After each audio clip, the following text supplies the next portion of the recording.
In addition to serving on the Orange County Board of Supervisors, I also serve on various other boards, committees, and commissions, including the Orange County Fire Authority Board of Directors. As such, I can tell you that in Orange County, we are fortunate to have a fire chief the caliber of Brian Fennessy, who is fire chief for the Orange County Fire Authority. OCFA provides emergency services for 23 cities and the unincorporated communities of Orange County, protecting nearly 2 million residents. Chief Fennessy began his illustrious fire service career over 40 years ago when he started as a hotshot crew member. In 1990, Brian Fennessy joined the San Diego Fire Rescue Department and ultimately became chief of the department in 2015. Chief Fennessy became Orange County's fire chief just a little over 2 years ago, bringing with him a wealth of experience in both wildland firefighting and metropolitan fire service. And we're very lucky to have him with us here today. Chief Fennessy will now provide his presentation on wildland fire preparedness in Orange County. Thank you. I'd like to thank Supervisor Bartlett for this opportunity to share a little bit about our wildland fire situation and preparedness, and also a bit about COVID and how that's affecting wildland fire fighting, not just here in Orange County, but throughout the state and throughout the United States for that matter. I've been a firefighter since 1978, let's just say for a long time.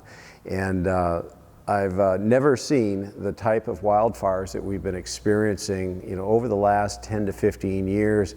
As I stand here in mid-September, the most historic, we're right in the middle of the most historic fire season in California in recorded history. To kind of give you a sense of what that means is that the biggest fire year in terms of acreage burnt in the state of California is just under about 2 million acres. It's mid-September and we've already exceeded 3 million acres burned in the state. We have large wildland fires burning throughout the state of California. The mutual aid system is stressed. And regrettably, we've got 3 to 4 months to go before typically our rains will arrive. So this is a very timely opportunity to speak to everybody and to share, again, a bit about preparedness and what to do if you are to experience a wildland fire. A lot of people aren't aware of this, but California has over 2 million households at extreme risk for wildfires. That makes it the most wildfire-prone state in the nation. And all of us need to be prepared for that. Not just during the summer months when more of the attention is called, but throughout the year. I mean, we have a year-round fire season. It is not uncommon anymore for California to experience fires all months of the year. And the biggest danger, the largest group of residents and businesses exposed are those folks that have their businesses right on the edge of, the wildland areas, whether that be, these islands, these open space islands that maybe people don't pay attention to in the middle of their communities, or fires that come out of the wilderness areas or the unincorporated areas. All of these homes, are at risk. I like to say that 32% of all California housing units and 30% of the population are located what we call these wildland urban interface, or what you'll hear us say is the WUI. Again, I mentioned the number of fires, but let me give you another comparison. Just last year in 2019, we had a bit over 7,800 wildfires that burnt in California for about 260,000 acres. And it resulted in 3 fatalities, sadly, and 730 plus structures destroyed. To date, again, as I stand here, nearly the same number of fires, but in mid-September. We're not even done yet, and we burned over 3 million acres.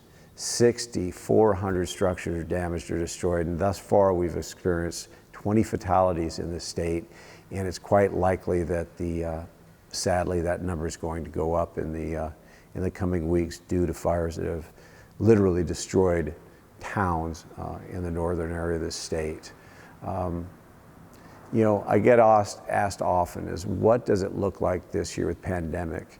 especially as we were getting into the season. How is it going to be different this year, given firefighters being prepared for the pandemic when they're out fighting these fires? Again, I mentioned the state mutual aid system, most robust in the world. And we here in Orange County, like so many other fire departments, we contribute to that mutual aid system because, while we may not be experiencing a large or several wildfires now, we certainly can be. That's been our history, and we certainly will be. That's our future, and we're going to need the help. So when we send our firefighters out to go assist, again, not just in mutual aid, but to assist on local fires, we're now preparing them with having enough PPE, personal protective equipment, on the apparatus, on their person. We didn't do that before this year. There was no need to, but with the pandemic, we know that they're not always going to have access to a station, a store, or other places where they can get that PPE. They've got to have that with them. They've got to ensure that they're not cross-contaminating food and water. We don't share water out of the same canteens anymore. We're not sharing bites of food, those sorts of things that were not uncommon. We're trying to limit the amount of exposure our firefighters have when they're out, fighting fire and participating in mutual aid. If you were to visit one of our fire camps here throughout the state, you're going to notice something different this year. You're going to see social distancing in these camps. You're going to see a much smaller number at these briefings. We've probably all seen the photos and the videos in the past of dozens, if not hundreds, of people being briefed about that day's fire plan. You won't see that anymore. It's being done virtually. Just those that have to be there are present, and you'll see them all wearing face masks. And really, most importantly, is we need to self-monitor. Our firefighters, if they're feeling a bit under the weather, if they're feeling any kind of symptoms, they need to raise their hand and they need to tell somebody. As we all know now, the pandemic, COVID-19 can be spread even by those that are asymptomatic. So certainly if somebody is experiencing symptoms, we need to get them removed, we need to quarantine them, we need to test them, we need to do those sorts of things. I mentioned a little bit about the fire statistics. I'm going to give you one here for Orange County, a little bit closer to home. Since 1982, we've had over 180,000 acres burned here in Orange County. We've had 622 homes damaged or destroyed from preventable wildfires. What do I mean by preventable wildfires? I mean those fires that are human caused, but perhaps accidentally. Those individuals that decide they're going to take care of their defensible space, maybe at the wrong time of year, maybe on a hot, dry day when the vegetation is dried out. Using some of the equipment that we have, chainsaws, rotary equipment, it doesn't take but a spark from trying to do the right thing, a well-intended activity, before a fire will take off and run on us. We've got tall grass here in the county. It does rain and grass does grow, but you back that car into a turnout or an area off the road that has that dry vegetation, you can start a fire. And I can't begin to tell you how fast fires spread nowadays. I mean, they've always spread quickly. It's a question I get all the time. Can I share how fast that fire runs? And I will tell you that people and even firefighters underestimate just how fast fire spread is nowadays. You may think that if you accidentally start a fire, you can suppress it very quickly, and I'm here to tell you that's just not the case. We are seeing, fire spread now, 14 miles an hour. In other words, you're not going to be able to outrun these fires. We're seeing fire spread in ways that we haven't. And again, I've been doing this for a long, long time. Every model that we have has largely been broken. We've been experiencing a drought here in California. I know we were out of it this year, but we went several years, of drought. And the vegetation here in California, and especially in Southern California, is what we call drought resistant. We live in a desert climate, and the vegetation has ways of protecting itself. But after that many years of drought, that vegetation dies. And once it's dead, it doesn't come back. We do get rain, and so what you'll see in the spring are green hillsides, green vegetation. Well, that dead vegetation, what we call fuel, is under that very green, very lush looking environment. It hasn't gone anywhere. So it dries out. Summertime we get fires. and we start to see the types of fire spread, we start to see fires get larger than we ever have before. Again, this is just a epic and unprecedented fire season we're experiencing. We'd really encourage all of you out there to be extra vigilant when it comes to, when you're out in, again, the wildland-urban interface or in open spaces. Be looking for fire. If you see smoke, call 911. If you're unsure, call 911. Our biggest chance to stop these fires before they become large is to really respond to a robust number of resources to these fires. Here in Orange County, I will tell you, just on a report of a vegetation fire, we're literally sending multiple fire engines. We're sending 3 helicopters. We're calling air tankers. We're sending bulldozers just on a report of a wildland fire. We get that the public expects that we're going to respond, again, with everything we have to bear to keep those fires small so they don't become large, damaging wildfires. I appreciate Supervisor Bartlett inviting me to participate in this community meeting, and I'm open for questions. Thank you, Chief Fennessy, for your extremely important and timely presentation. I hope everyone was paying close attention. Just a few questions for you. Chief, please tell our viewers just how easy it is for a fire to start here in Southern California. Well, it's very easy this time of year, most time of the years, for a fire to start, in our wildland areas here in Southern California. We went a lot of years under drought conditions, and while there has been some recovery, there is a fuel bed, throughout California, and especially here in Southern California, that is dead and is not coming back.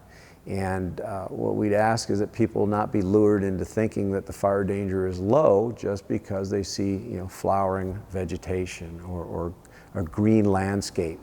I will tell you that people underestimate how fast fire will spread once it's started. That's very common. They'll tell us, wow, it just, it started very quickly. I thought I could stomp it out. Next thing you know, it's on the side of the hill and is moving up towards those houses. Fire is moving in ways and at speeds that we've never experienced before. So please, public community, do not underestimate how fast they'll spread. We often ask, and actually not often, we're regularly asking the community to take care of their defensible space, clear that vegetation away from their structures, give us an opportunity when a fire is in the area, an area to work, to try to defend your structure. And if we can't be there, you've done your work and hopefully the fire will move by without damaging your home. The trick is doing that at the right time of year. When it's hot and dry and the wind is blowing, that's not the right time of year to bring out your weed whacker, your chainsaw, and some of those other things. Take advantage of those times of year to do that. It doesn't take but a spark, for that fire to get into that grass, into that vegetation, and it's going to take off much quicker than you expect. Chief, I know you already touched upon this, but it might be difficult for our viewers to fully understand. Please tell us just how easy it is for these fires to quickly spread. I try to put it in layperson's terms. Fires generally will burn, faster uphill than they will downhill.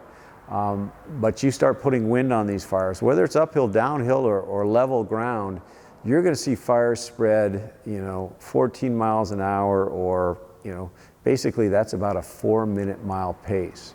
You're not going to outrun those fires, which is another reason that when we ask the community to evacuate, it's good to evacuate. Nothing is more challenging for us than those that decide they're not going to evacuate because they feel safe. The fire comes close, they realize that maybe they should have evacuated, now they choose that time to go. Anything can happen. You can get stuck in the car, along the roadside. What a lot of people don't realize is that our highest fatality rate or situation are those people that are trapped in their cars that many times waited to the last minute to evacuate. So again, fires move very, very quickly. When we ask you to evacuate, we encourage you to do so, and to do so quickly. Lastly, Chief, with wildfires being so prevalent this year during the ongoing COVID-19 crisis, are there things Orange County families should do to prepare? There absolutely are. You know, we in the fire service have had some concerns, talked a little bit about evacuation. You know, our residents going to be potentially more reluctant to evacuate if they believe they're going to a shelter where there may not be, so good social distancing practiced. What about PPE? What about masks? We want to assure you that we've had lots of conversations with the Red Cross and others that run these shelters. They are cognizant of that. They are applying new ways of ensuring that that's going to happen. So we do encourage you to evacuate and not to be overly concerned about that. However, you need to have a go bag. We say this all the time. We tell the community all year long, have a go bag, not just for wildland fire, but any type of emergency. So what is a go bag? A go bag, and you could have multiple go bags, not just one, but it's something that's you've got in the bag that's going to sustain you and your family for up to 72 hours. Could it be water? Yes. Could it be food? Yes. If you have pets, is it going to be pet food? Yes. Is it going to be medications? Absolutely. What are those things that you're going to need? We experience it all the time. People did not get their medications out of the evacuation area, and they become ill or need to be transported as a result of that. Anything you can think of during this day of pandemic, extra masks, extra sanitizer, all of those things that you would use perhaps at home or when you're at work, you need to now start thinking about packing those items. We talk about Ready, Set, Go, and anybody interested in learning more about what we call Ready, Set, Go, go to ocfa.org. We've got a very comprehensive website. It'll tell you everything from how to be ready, what's required to be set, and more information about Go. So the Go bags, fits into that. You've already prepared. You've got a plan, a family plan during the ready. This is before the fire starts. You've got a plan. Set is, I see smoke in the air. Something doesn't seem right. Now you're checking all that and you're formulating, if I'm told to evacuate, what am I going to do? Perhaps your car is now packed with, your computers, your laptops, those things, your family photos. You're ready to go if the word to evacuate comes down. And if you get the word to go, please don't hesitate, evacuate. You've got your go bag that's going to sustain you for up to 72 hours, and you've got all those items that you've prepared for through Ready, Set, Go. I hope that helps answer the question. Thank you again, Chief Fennessy, for all that great information. We're so fortunate to have you and the Orange County Fire Authority working tirelessly to keep us safe during these unprecedented times.